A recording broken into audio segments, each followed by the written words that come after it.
ورحمة الله تعالى وبركاته. أحبائي، مرحبا بكم معايا في قناة وصفاتنا. كنتمنى تكونوا بخير وعلى خير وبصحة جيدة إن شاء الله. اليوم بغيت نشارك معكم طريقة تحضير الجينواز أو الكيكة اللي كنحتاجو في الحلوة د لاكريم. كتجي زوينة بزاف، كتجي رطبة ومفشفشة. كنتمنى تتابعوا معايا الفيديو حتى الاخير، واكيد غادي ينال اعجابكم. ونبداو على بركه الله. فغنحتاجوا اول حاجه مول القطر ديالو 20 سنتيم. انا هنا ما كنتوفرش على هاد القياس ديال المول. غادي ناخذ غير هاد الاطار اللي غادي نبللو من الجوانب بالماء، ونحاول هكا نلبسو بالسلوفان باش ما كيخرجش ليا داك الخليط ديال الجينواز من بعد ملي نكبو فيه. من بعد غادي ناخذ ورق الطبخ اولا بابي كويسون اللي غادي نقطعو على شكل دائره، ونوضع الدائره في الوسط، وفي الجوانب ناخذ بابي كويسون كذلك على شكل شرائط ونلصقهم بشويه ديال الزبده. من بعد غنوضعو على جنب وندوزو مع بعض باش نحضروا الوصفه اللي هي الكيكه الاسفنجيه. غنحتاجو في المكونات الخمسه الحبات ديال البيض. اذا كان عندكم حبات كبار ممكن انكم تستعملوا غير 4 فقط. كيف ما كتشوفوا معايا راه البيض عندي هنايا صغير، داكشي علاش استعملت 5. 180 غرام ديال السكر حبيبات، وغنحتاجو كذلك 150 غرام ديال الدقيق خاص بالحلويات، و20 غرام ديال بودره الكاكاو.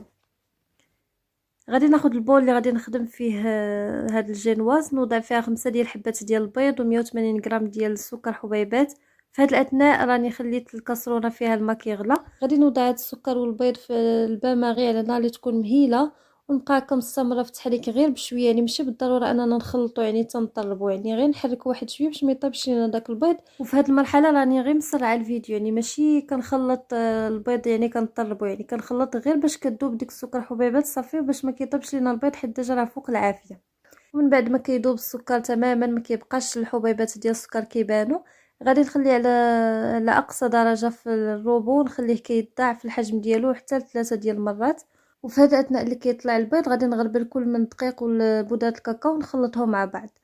كيف ما كتشوفوا معايا راه ضاعف الحجم ديال البيض، تيضاعف اكثر من 3 المرات كيف ما شفتوا معايا. وهذا هو القوام اللي خصنا نحصلوا عليه من بعد ما كيطلع كل من السكر والبيض. كيخصنا ملي كنهزوا الفوي ديال الطراب كيبقى هذاك الخليط اللي كينزل من الفوي تيبقى هكا من الفوق، ما كينزلش للاسفل. من بعد كناخذ معلقه خشبيه ونبقى نضيف هكا شويه بشويه بالكميه ديال الدقيق والبودره ديال الكاكاو. تقريبا كنقسم هاد الكميه ديال بودره الكاكاو والدقيق على 4 ديال الدفعات، يعني ما كنضيفهاش دفعه واحده. يعني كل ما كثرتوا الدفعات ديال اضافه الدقيق والبودره الكاكاو كل ما كان الجينواز ناجح 100%.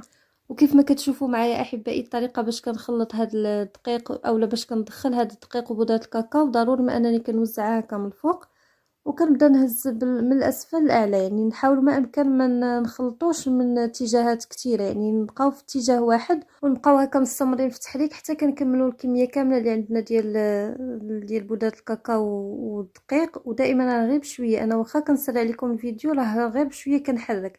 حاولوا ما امكن احبائي تدخلوا هذه الكميه ديال الدقيق والبودره الكاكاو غير بالمهل باش ما ينزلش لكم الخليط ديال البيض، وبالتالي باش ما تطيحش لكم لا جينواز من بعد ما كطيب.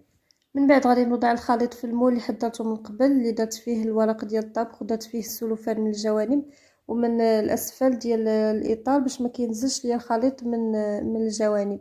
وبالنسبه لهذا السلوفان راه ما كيحترق ما حتى شي حاجه ملي كندخلوه الفران. صافي كناخذ معلقه كبيره اللي كنحاول ندير بها هاد الحركات هادو باش كنتفادى دوك الثقاب اللي كيكونوا في الوسط ديال الجينواز كيكونوا كبار. دخلت لاجينواز ديالي الفران اللي سخنته من قبل على درجه حراره 170. خليت العافيه غير من الاسفل وخليته كيطيب على خاطر المده ديال من 25 دقيقه حتى ل 30 دقيقه، وكتبقى دائما المده ديال الطياب على حسب كل فرن. صافي من بعد ما كنخرج الكيك ضروري ما اننا كنسيو الكيك ديالنا واش طاب ولا مازال، يعني كنوضعوه فيه السكين اولا كيغدو الا خرج لينا هكا ما فيه حتى شي حاجه راه صافي طابت. غادي نقلبها على الشبكه نخليها كتبرد. من بعد ما نزول ليها هاد الطاول كيف ما كتشوفوا معايا بالنسبه للسلوفان راه ما كيلتصقش ما حتى شي حاجه، يعني وما كيذوبش كذلك مع الطياب. كيف ما درناه غادي نزولوه بكل بلا ما نخافوا انه يدخل مع الطياب ولا يدخل مع لا جينواز.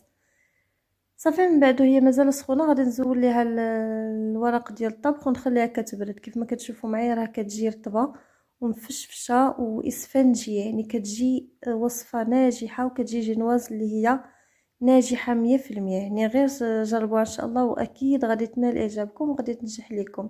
وحتى العلو تبارك الله ديالها راه كيجي معقول، يعني انا عبرتها هنايا راه عطاتني 6 سنتيم. كيف ما كتشوفوا معايا بالمسطره راها 6 سنتيم، وكل طبقه غادي تجيكم فيها 2 سنتيم. انا هنا صايبت بها الفوري نوار وجاتني طالعه، يعني جاتني العلو ديالها زوين، عجبني بهذاك العلو ديالها. صافي غادي نقطعها كيف ما كتشوفوا معايا. كنحاول ما امكن خديت المسطره وقسمتها على 3، يعني كل طبقه غتعطيني 2 سنتيم. كيف ما يمكن لكم تقطعوها على 4، يعني حتى الا قطعتوها على 4 راه كتجيكم العلو ديال كل دائره كتجيكم معقوله، يعني ما تجيكمش رقيقه وما تجيكمش غليظه. انا هنا بالنسبه لهاد 2 سنتيم راه جات غليظه كيف ما قلت لكم ملي درتها في الفوري نوار. المهم كتبقى على حسب كل واحد وعلى حسب القد ديال كل طبقه ديال الجينواز قداش بغيتوها. كيف ما كتشوفوا معايا من بعد ما رسمت الحواف ديال الدائره الاولى ديال الجينواز، خديت الخيط وحاولت نعمل واحد العقده وبقيت كنجبد فيها. انا هنا ما غاديش تقطع ليا مزيان حيت ديجا ما خليتش لا جينواز باتت ليله كامله. من الاحسن الا بغيتو تقطعوها بهذا الشكل هذا وكتكون اوفر لكم، احسن لكم انكم تقطعوا بهكا حيت كتقطع متساويه. خليوها لا جينواز ديالكم ليله كامله في الثلاجه، من بعد عاد هكا رسموا الحواف ودوزوا بالخيط، راه غادي تقطع لكم متساويه. انا هنا حيت مباشره ملي طابت خليتها بردات غير واحد 3 سوايع على برا، يعني ما دخلتهاش كاع الثلاجه وبغيت نقطعها لكم. غادي نكمل نقطع غير بالسكين ديال المنشار ونكمل لكم تقطع. نتوما من الاحسن انكم تخليوها ليله كامله وعاد من بعد قطعوها بالطريقه اللي تناسبكم. انا وريتكم الطريقه ديال الخيط ووريتكم الطريقه ديال هكا السكين، يعني كنبقاو هكا نبداو بالحواف هما الاولين ونبقاو هكا غاديين للوسط باش كنقطعوا الدائره كامله. وكيف ما شفتوا معايا من بعد ما قطعت لا جينواز راه ما فيهاش دوك الثقوب اللي كيكونوا واسعين، هذا علاش درت ديك الحركه الدائري ديال المعلقه باش كنتفاداو دوك الثقوب. كنتمنى نكون عطيتكم جميع تفاصيل نجاح هذه الوصفه، وكنتمنى انكم تجربوها وتبارطاجيوها مع الاصدقاء ديالكم. كانت هذه وصفه اليوم، نتمنى انها تنال اعجابكم. اذا عجبتكم الوصفه طبعا ما تنسونيش بواحد اللايك وتعليق حول الفيديو، واذا كنتوا اول مره تشوفوا القناه المرجو انكم تشتركوا معي في القناه بالضغط على زر الاشتراك وكذلك تفعيل الجرس باش يوصلكم كل ما هو جديد. وبصحه وراحه، والسلام عليكم ورحمه الله تعالى وبركاته.